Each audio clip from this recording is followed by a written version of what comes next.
Fala pessoal do nosso canal, aqui do Danilo Dias, muito bom estar podendo comunicar com vocês uma vez mais. Esse vídeo é sobre o Flamengo. A temporada 2026 vai ser igual ou não a de 2025?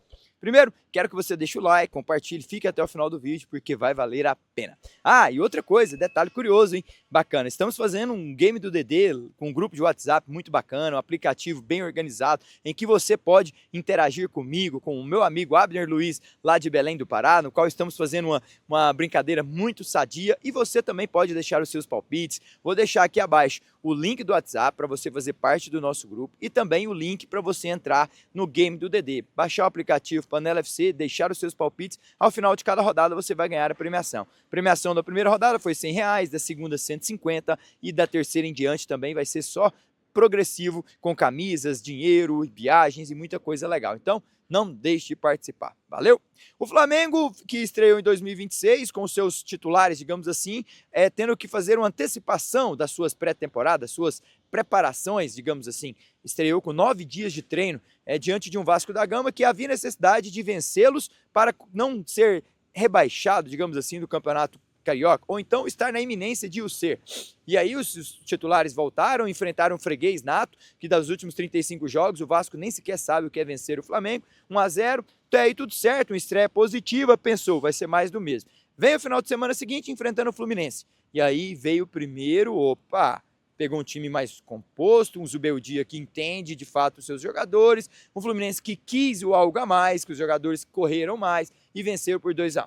Até aí tudo bem, vem a estreia do Campeonato Brasileiro, onde os titulares também, meio que mesclado com outras opções que devem fatalmente ser titular ao longo do ano, estreia contra o São Paulo no Morumbis, o mesmo São Paulo que o seu treinador uma semana antes disse que iria brigar pelo rebaixamento no Campeonato Brasileiro, pela permanência, digamos assim. Hernan Crespo foi até muito contestado na véspera do jogo, e tanto que vence o Flamengo de virada por 2-1, e no seu pós-jogo ele fala, peço desculpas pela fala no qual fui mal interpretado e umas colocações erradas. Mas o Flamengo estava vencendo por 1-0, Felipe Luiz começa a fazer umas substituições e o ritmo do jogo cai, o ritmo do time cai, o São Paulo sobressai e vence a partida. Mas o que cai mesmo, de fato, é o nível físico dos jogadores que ainda não estão na sua melhor performance. Valores absurdos que jogadores oferem, enfrenta o Corinthians na final da Supercopa uma semana depois para colecionar a terceira derrota consecutiva. Fluminense, São Paulo e Corinthians na sequência. Mais do que perder a Supercopa para o Corinthians com o gol do Gabriel Paulista e do Yuri Alberto, foi a demonstração que, de fato, o Flamengo tem um poderio forte. Tem jogadores como Carrascal, Plata, Pedro, Bruno Henrique, Lucas Paquetá e outros mais, Dela Cruz, que entrou no jogo, Cebolinha, jogadores que são, de fato, muito bons.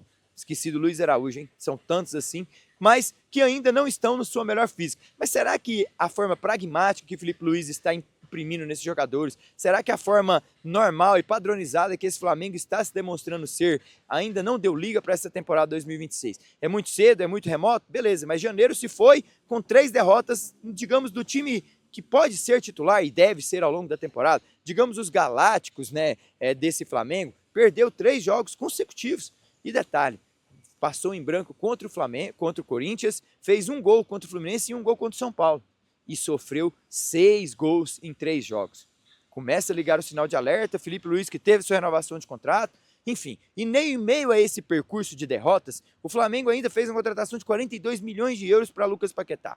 E eu vi muito da imprensa de São Paulo, do Rio de Janeiro, alguns, falando que foi um dinheiro muito mal gasto, um dinheiro muito alto, investido em um jogador que, se calhar, não era lá isso tudo. Mas o Paquetá é o mesmo que há 2 anos atrás, o Manchester City ofereceu 90 milhões de euros. O Pep Guardiola o queria no Manchester City, pela sua qualidade no espaço, pelo tamanho, pelas disputas nas bolas aéreas, joga em 2, 3 posições.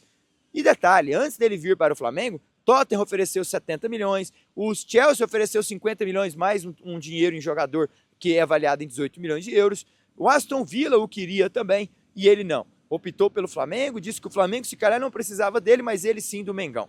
Voltou para casa, voltou ao Rio de Janeiro, voltou para ser feliz, voltou para estar perto e falando a mesma língua. O português, a cidade onde ele foi criado e também o clube no qual o propagou para o cenário mundial. A verdade é que o Lucas Paquetá ainda tem muito para oferecer. É verdade que nos pés dele poderia também ter sido o gol de empate. Uma bola que sobra na grande área, ele meio desequilibrado bate por cima do gol do goleiro poderia ser 1-1, poderia ser o gol da volta do menino que veio buscar a esperança, a felicidade de volta. Mas não foi, foi uma estreia meio apagada, junto com os jogadores do Flamengo, que também com um jogador a menos todo o segundo tempo ficaram meio apagados, em meio a um Corinthians que sempre quis mais, um Corinthians que foi aguerrido, um Corinthians que foi realmente de fato quis ser campeão. E notou-se isso no pós-jogo, nas comemorações dos jogadores. Mas o Flamengo em si precisa repensar, precisa de fato dar mais condição física para esses jogadores. Será que eles não estão cansados de uma temporada desgastante que terminou contra o Paris Saint-Germain no vice-campeonato, já perto do Natal, tiveram poucos dias de descanso. Será que a cabeça não está mais cansada do que o físico? Naquele, vai começar mais uma temporada, eu vou mais lento, eu vou mais devagar. Será que não está sendo por aí? Ou de fato os jogadores podem ainda dar muito com esse Flamengo de Felipe Luiz? Vamos ver, vamos aguardar para as cenas dos próximos capítulos, principalmente nesse mês de fevereiro, que tem muitos jogos interessantes para o Mengão. Valeu, fique com Deus, um forte abraço, espero que você tenha gostado desse material sobre o Flamengo, sobre os jogos, sobre tudo que eu vou trazer aqui, com muita base, muito conteúdo, porque você merece. Fechou? Fique com Deus, um forte abraço.